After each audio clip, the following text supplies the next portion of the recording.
I do think it's a shame that I can't rotate these 3D views. I'm wondering if I'm missing something. Let me just have a look in the settings here. There's the option for an Xbox controller, which I do have somewhere, but not plugged in. Can you, if I jump to Steam, can you, okay, see, on the stream you don't see me jumping to the Steam layout. I'm going to look at the discussions, and I'm going to have a look and see if you can rotate the view.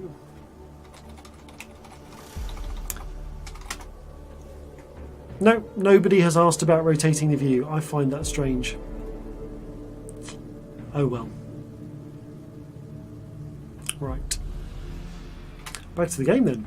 So our only option is to walk straight on. It's quite good actually. It's recaptured the thing from the book of, rather than, quite often in the fighting fantasy books, rather than just giving you the option to turn back and forth between pages so you can go up and down the same corridor, which would be kind of unrealistic. They did actually make the effort in the book to have sections where if you go to a particular room, when you return to a T-junction, it only gives you the text that says you go back the way you didn't choose before. I've always kind of liked that, and I think, I think that's a nice touch. I'm going to go this way. I sort of feel like that skull icon on the ground seems to indicate that's the way forward. So if we're gonna grind this and find everything we can, let's explore everything. Clatter of pots and pans.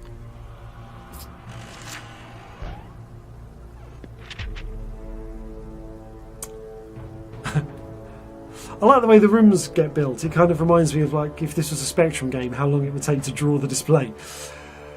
You open the door into a large room. From your education, you were positive that this used to be the dwarves' dining room.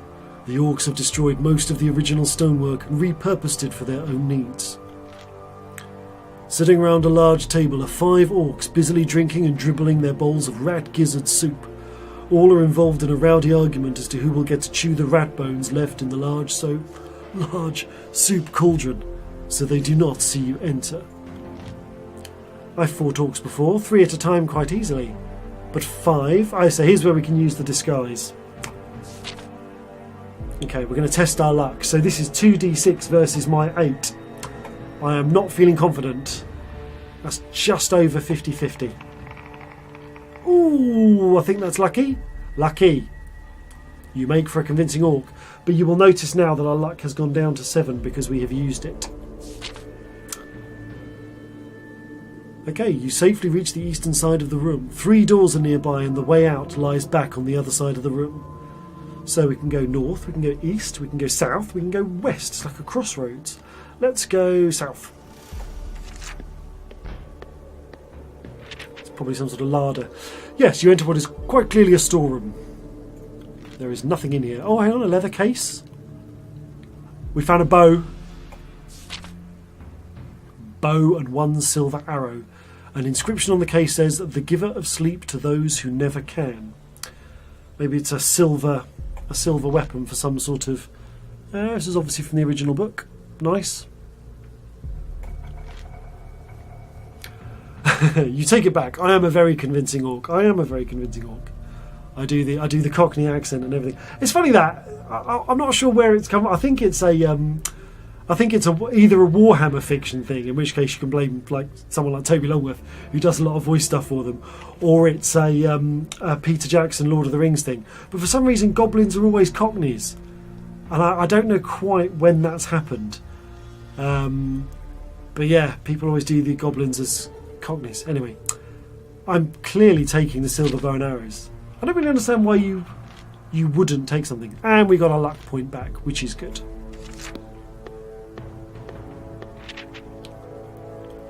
Let's have a look at the north door then. A chilly larder. No, nothing in there. So clearly these orcs... I'm obviously convincing enough that I can just walk back and forth between them. Yeah, pirates are always from the West Country. So I can just walk back and forth past these orcs now, and they've just taken in mind that I am just now an orc. Okay. Look around the kitchen. There's somebody in here. The creature near a large cooking pot. An obese orc cook recognises you immediately.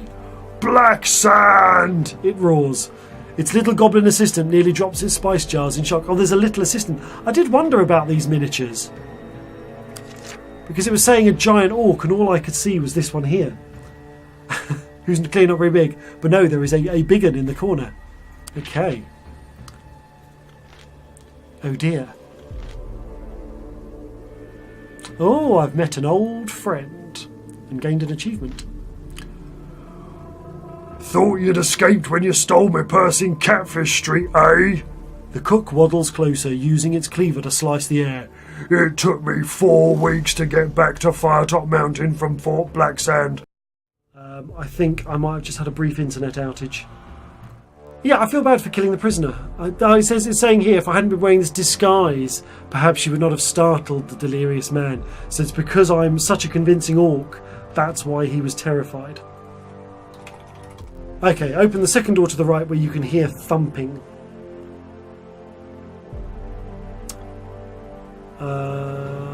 Tortured screams. The door is not locked and opens. The room in front of you seems to be a small torture chamber with various torture devices around the walls. In the centre of the room, 2 small hunchback goblins are having their fiendish way with a dwarf who is tied to a hook in the ceiling by his wrists. The 2 hunchbacks are poking and cutting him viciously with their swords. The dwarf lets out a final scream and falls silent, eyes closed. His captors make disappointed noises and look around angrily at you, as if it were your fault that the dwarf has collapsed. I can't let these goblins get away with such barbaric practices. For the dwarf!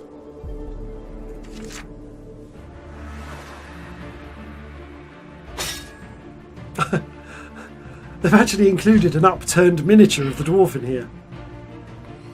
Okay. What have we got? We've got a skill 5, stamina 4. They're both the same. Let's have a go at that then. Ooh, interesting. Let's try the piercing strike. Ah! I'm blowing all my best moves.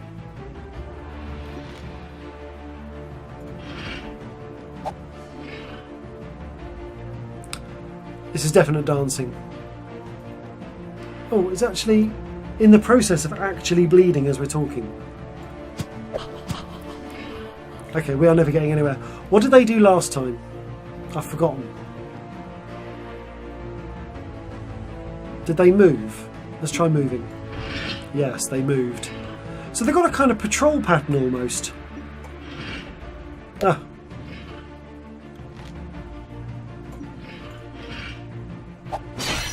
Nice. 5v4. I'm confident with my rolling. Pretty good. Let's try it again. Okay.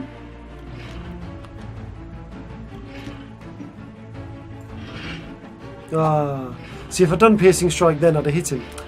So what's he going to do? Let's try attacking this space. There we go. He's going to attack. So I should just hit him, I think.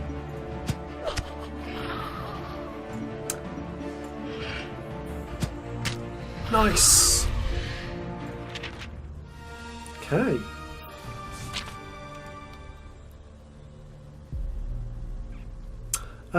So he was alive, but now he's dead. I wonder if there's any way you could have saved him. Interesting. Maybe if I'd done it quicker. You feel that you haven't much time to search the dwarf before your presence will be noticed, so I can either look through the dwarf's beard, look through the dwarf's tunic, or check the dwarf's feet. Interesting.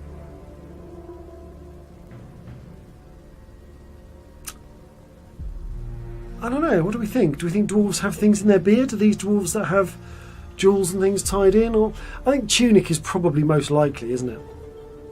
Let's go for tunic. Ah, there was nothing. Disappointing. Second door to the right, we can hear thumping. As you approach the door, the banging gets louder and the bolt starts to shake. Come on, Gnurk, let out! Wake it up!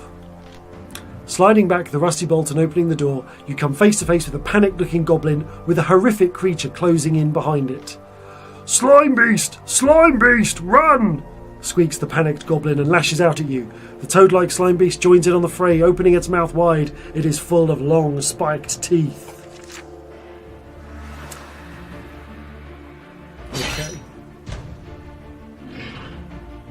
So is the slime beast going to fight the goblin as well, or am I on my own with that?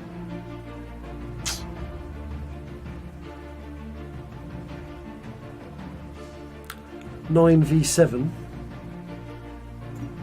Let's try a piercing strike in case that goblin moves. Nope. Good roll.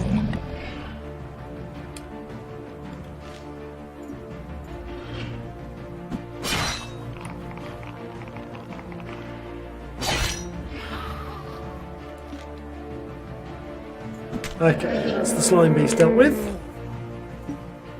Piercing strike is still on cooldown, so let's move. Okay.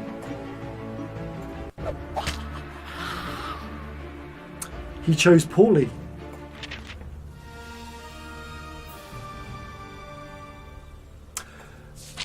It's a really interesting combat system. I really wonder, because of the kind of anticipation and bluffing thing, I almost kind of, not that I'm a massive multiplayer fan, but I really do wonder how this would work out if you played it against a human opponent. Initially it looks as though there is nothing of value in the slime beast cell. However, upon a second glance, you notice a blue candle sitting in the muck. Take the blue candle. Although it is an odd place for a candle, you decide to take it with you. It may come in handy in one of the darker areas of the mountain. You put it in your backpack.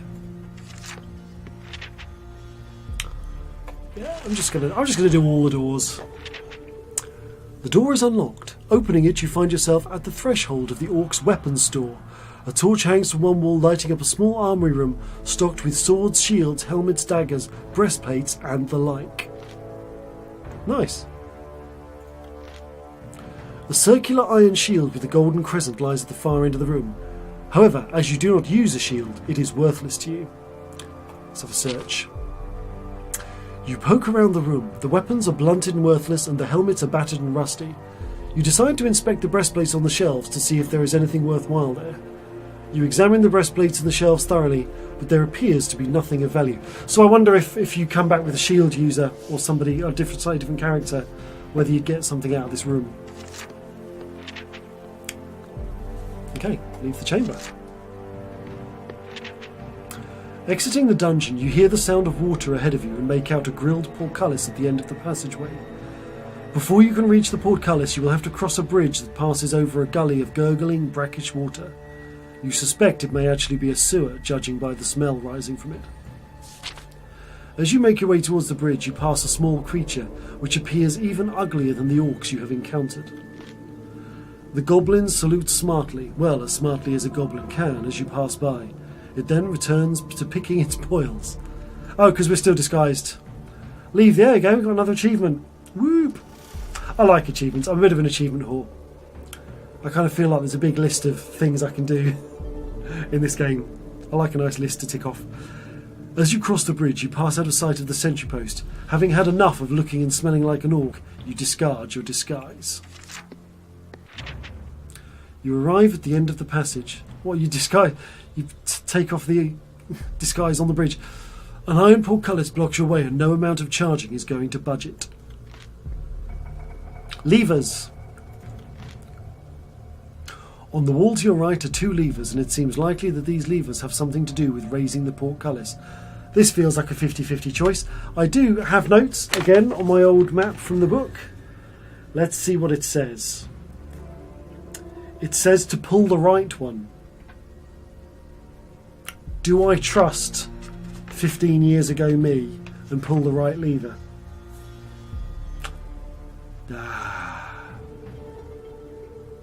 Kind of feel like I want to pull the left one, because I didn't write down what bad thing happens if you pull the left one. No, let's stick with it.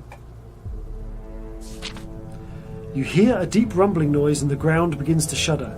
Slowly and noisily the portcullis rises into the ceiling. With hesitation, you walk towards the junction, listening carefully.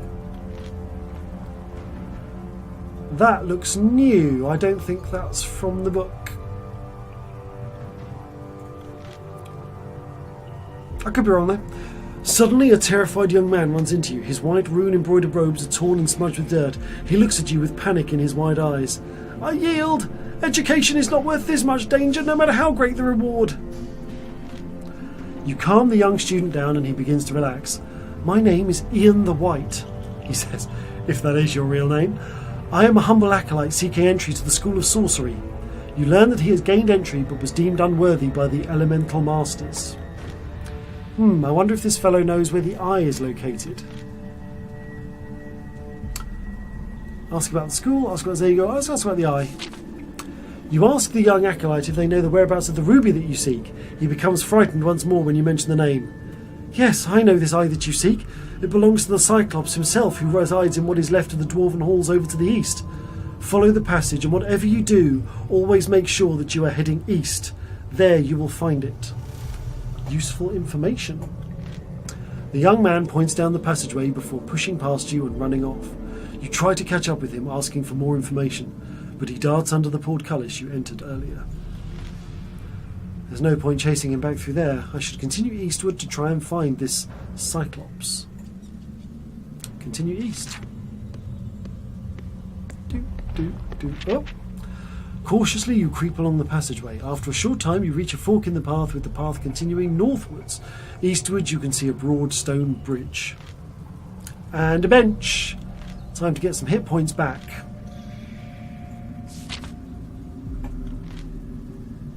Okay, back up to max health. So we are down to... Oh, we've still got 3 provisions, that's good. Did we find some somewhere? Yeah. Do we trust him? That is an excellent question. Ooh. You arrive at a broad but cracked stone bridge which leans over a yawning subterranean chasm. On the other side of the bridge you can see an archway carved to resemble a huge dwarven head. With no other options, you start to cross the bridge. No sooner have you taken a few steps than the floor begins to crumble. You break into a run to avoid the crumbling floor. Test your skill. Good roll.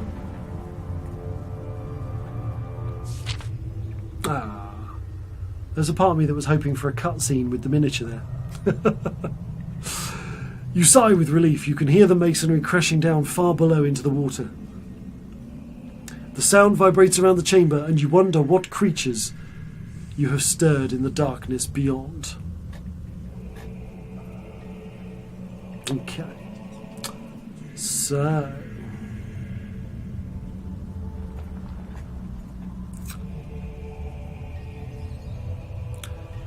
do we look over the edge? I kind of feel like I want to get off the bridge. I'm just going to carry onwards. This is all looking very Lord of the Ringsy at this point. The carved dwarven head archway looms ahead, and you marvel at its construction. The previous inhabitants of Firetop Mountain were obviously once proud of their home, as shown in this high level of artistry. The features look to have been chiselled into the rock face in a style that could only be of dwarven design. Dwarves never cease to amaze me in their skill and artistry. Enter the Dwarven Mouth entrance. Nice. This is good, I like this. You enter the Dwarven entrance hall. It is everything you expected, lined with tall stone columns that stretch into the darkness, intricately carved in the image of dwarven heroes of old.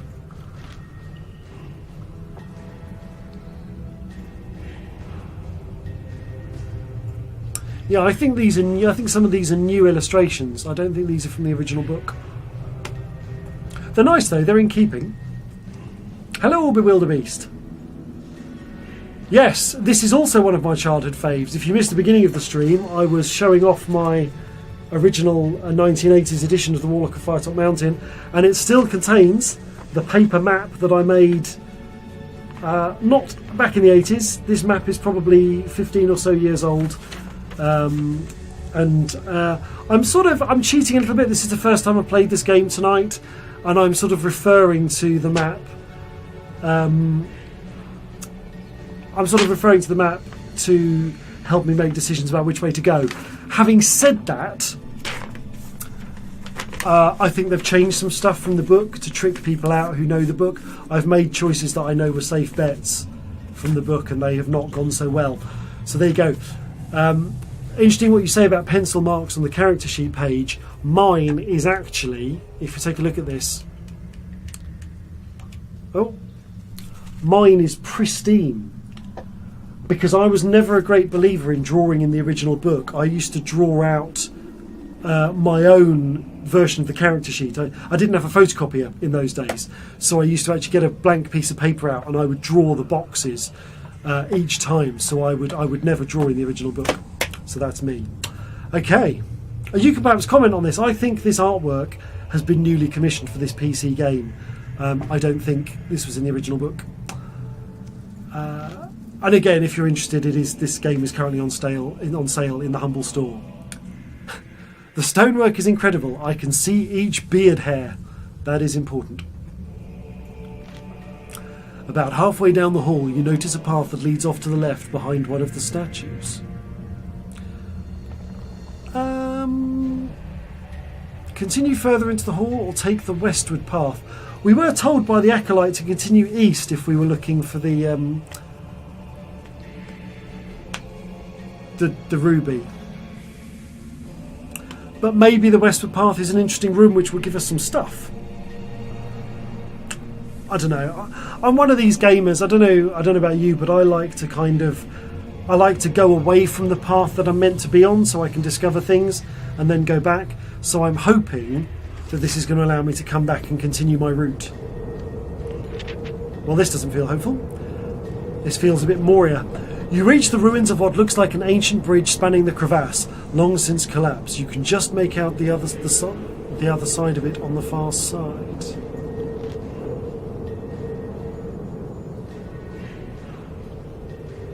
Oh, it's collapsed. Okay.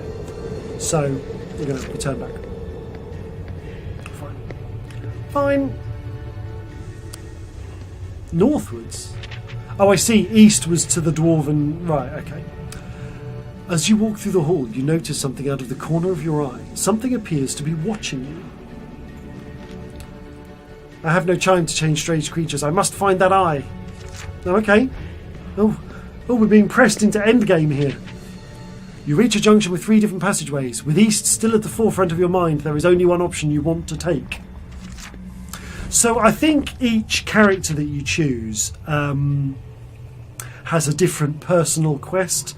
So it seems to me that this character is now following, having met that acolyte, it seems like this character is now heading for their thing that they want to do, so that'll be interesting.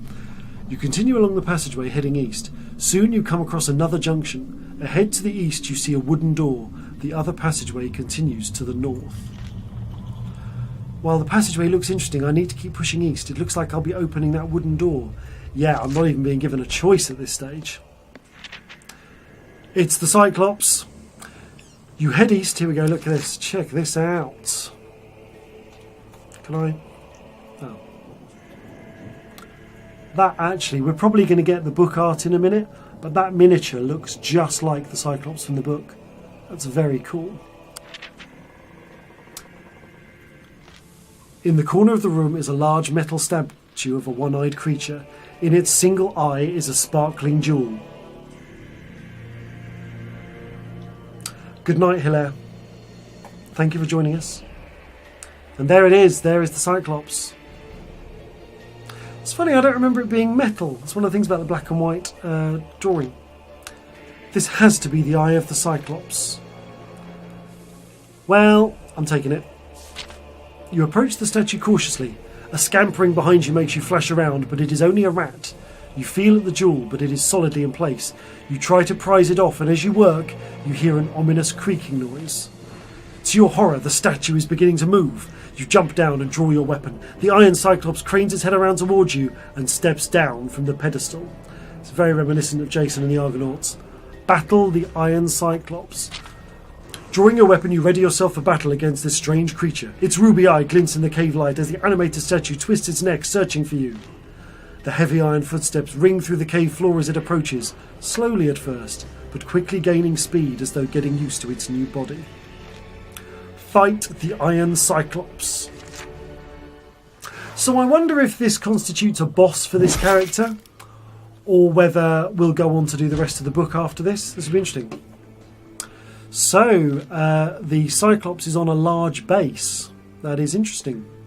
I like the way they've incorporated a certain amount of miniature physics into this. I think it's a nice touch. Now, he's possibly attacking. I'm going to go for my quick jab, seeing as I can. He is attacking again, so I'm going to go for my piercing strike. Oh, we've got equal skill. But I have rolled well. This is good news.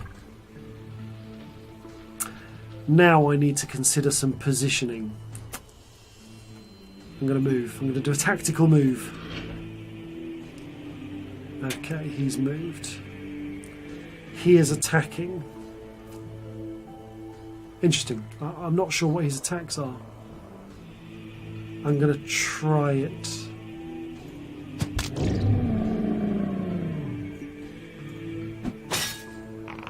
Do I roll well? He's got 9. Ah, I've been hit. Oh, I'm stunned. Cannot attack until the next round. I'm going to try moving. He's moving. Useful. He is attacking.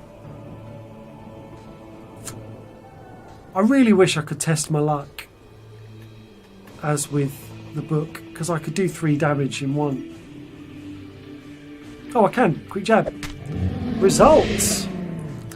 8 souls. I have defeated the Iron Cyclops.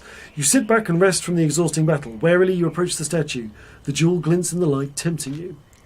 Kith wasn't wrong. The eye is certainly a thing of beauty. Take the jewel. You prize the jewel from the still statue, which is surprisingly heavy in your hand. You put it in your pack. Now to deliver this lovely ruby to Zagor. I'm still not sure why I need to do this, but I have to trust Kith. Surely yet more fame and glory awaits me.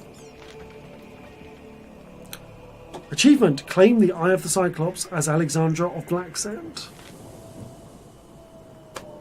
May as well examine the statue.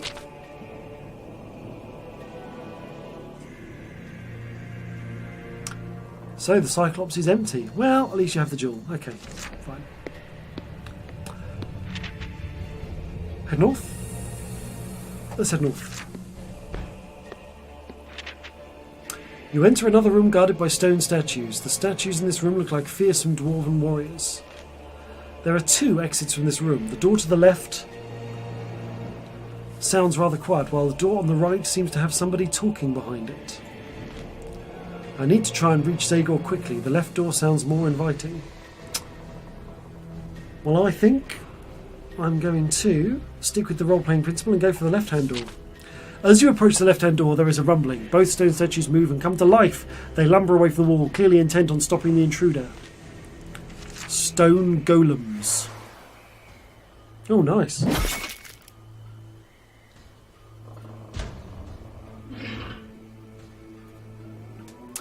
Right. I didn't see what they were doing. I think I should do a safety move. Let's do a safety move. Ah, so they can attack and move at the same time. Interesting. Let's attack. Oh, he's been knocked.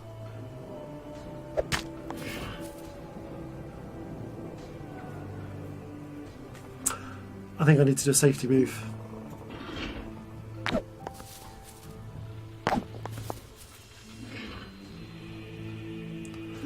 Let's try piercing strike. Perfect. What did he do? Nothing. So they're probably both moving forward. Let's do a move.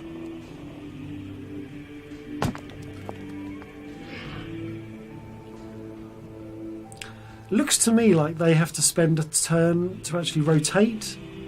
So I'm going to attack this space. Yep. Yeah, that seems to be the case. Okay, so he's got 3 stamina left. Do we do quite high skill? Let me try.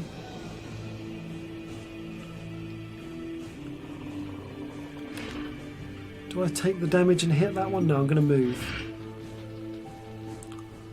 Although I'm in trouble now.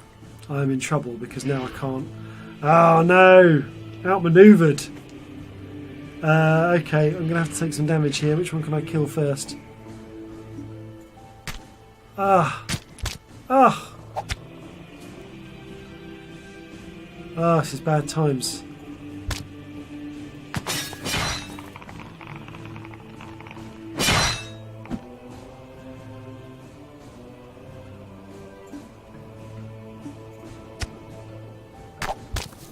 I don't understand why I take... Is it because he was attacking me from the side that I take double damage? Okay, right. Now we can at least manoeuvre a little bit. So he's going to... Oh, he's turning already. Okay, in which case I'm going to move. I can't afford to be hit again. Okay, I reckon he's got to rotate. So let's attack. Ah, he moved. Harsh. Okay. Let's attack this square he's on.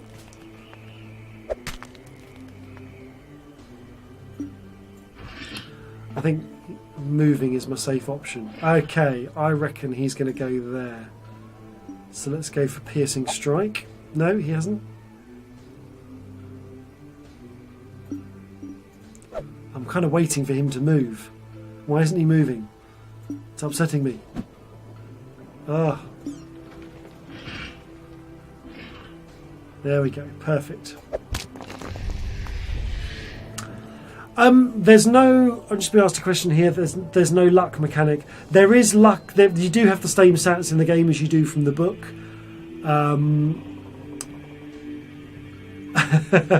This is where you'd restart combat from the beginning.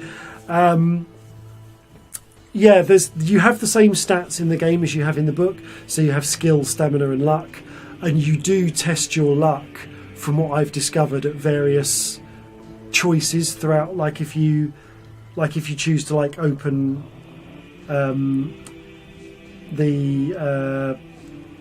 can't remember which thing it was I did earlier, but we tested our luck anyway to knock down a door or something. And you do test your luck, and then you lose a luck for every time you test it. But it doesn't look like you can manually test your luck in order to attempt to do bonus damage in combat. At least if you can do that. I haven't been introduced to it in either the tutorial or I haven't found it as part of the interface. So, yeah. I kind of would like it because there's lots of enemies that have odd-numbered hit points, and if you remember from the book, testing your luck was a great way to do odd-numbered damage. You are greeted by an eerie sight indeed. It is a corridor lined with many stone hands. They all seem to be reaching from the walls, but they remain completely motionless. You have an unpleasant feeling that these carvings are there for more than just decoration, especially judging by the previous traps you have encountered. These hands look quite ominous. Perhaps I need to use an object here. So it looks like this is somewhere... So in the book it would say, if you have the runestone, turn to page whatever. We don't have the runestone, so we're just going to have to walk through. Oh no! Once you're about halfway through the corridor, the stone hands begin to stir. Suddenly they spring to life.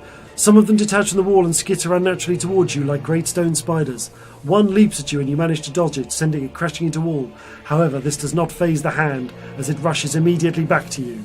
Fight the stone hands. I really wish I'd eaten some food before we started this battle. Wow, those are cool miniatures.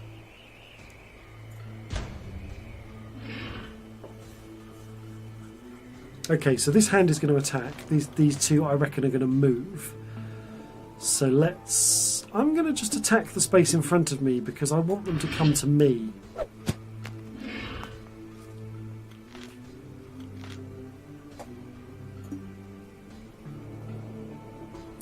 I'm going to do the piercing strike. There we go, perfect. So we can reduce these odds before they even start.